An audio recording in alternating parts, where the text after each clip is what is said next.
I'm now joined by all 49ers publisher for Sports Illustrated, Grant Cohn. Grant, we're going to talk all things Brandon Aiyuk. First, off the bat, how do you see him playing into this 49ers passing game? It sounds like a simple question, but it's complicated. I mean, as you know, he only started one season in college. He was a first-round pick, though, but normally you'd ease a player like that in, maybe not start him right away. That being said, the Niners made it real clear that he's here to replace Emmanuel Sanders, who was their starting number two wide receiver last season. So the pressure's on. On top of that, the number one wide receiver, Deebo Samuel, broke his foot. He's going to be out for about the first month of the regular season.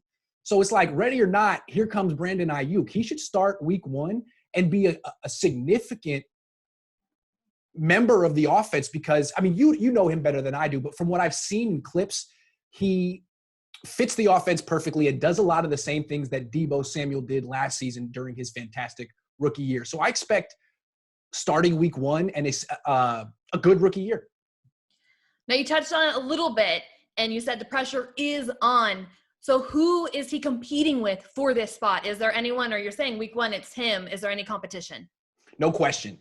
I think Kendrick Bourne probably has one of the starting spots locked up. He was in the rotation last year. The top three guys were Deebo Samuel, Emmanuel Sanders, and Bourne. And Sanders is out, Samuel is hurt, so Bourne steps up. And then after him, it's going to be either Aiyuk, the way I see it, or a kid named Jalen Hurd. He was a third-round pick in 2019. He started at Tennessee as a running back, transferred to Baylor, became a wide receiver. He's a huge guy. He's like 6'5". He looks like the type of wide receiver every team wants but never gets. He missed all of his rookie season with a fracture in his back, but he was not on any of the 49ers injury list heading into training camp. That's who Brandon Aiyuk is going to have to beat out. But I think Brandon Aiyuk has what it takes to beat him out. I mean, this guy has only been a wide receiver for a couple of years. He missed a year with a back injury, and he's a third-round pick. Aiyuk's a first-round pick, and I think he's a little bit more suited athletically to play on the outside. I think Hurd might be better suited in the slot. So as long as Aiyuk stays healthy, it's probably his job to win or to lose, however you look at it. What are you hearing? What elements about his game are fans just so excited to see? Yeah. The Niners offense changed a little bit.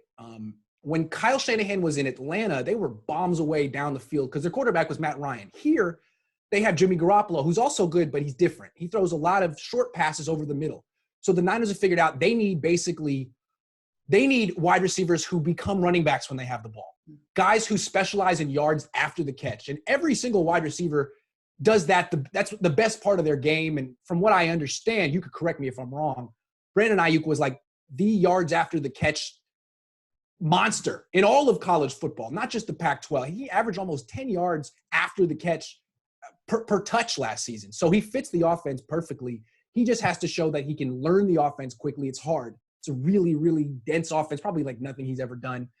While not having OTAs, minicamp, he has to learn it on Zoom like me and you were doing right now. So it's going to be a challenge mentally, but physically he fits right in. Now, training camp is a little different because of the coronavirus. Right now, is he seeing grass? What is going on this first week? It's just COVID testing. Where is he at in this process right now? Yeah, great question. Normally he would be practicing right now, but they need to do rounds of testing.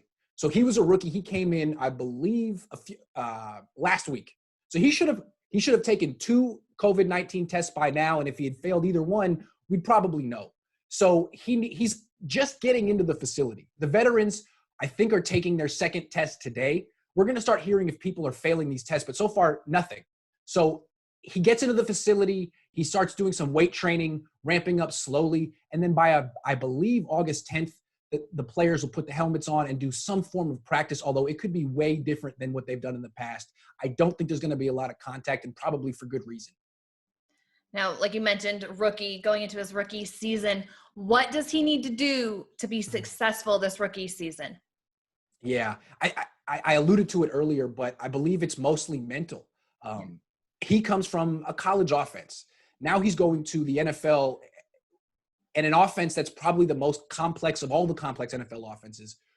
The plays that he's going to hear are like 30 words, and it's 2 plays. It's not just one. So it'll be like a very fast sentence.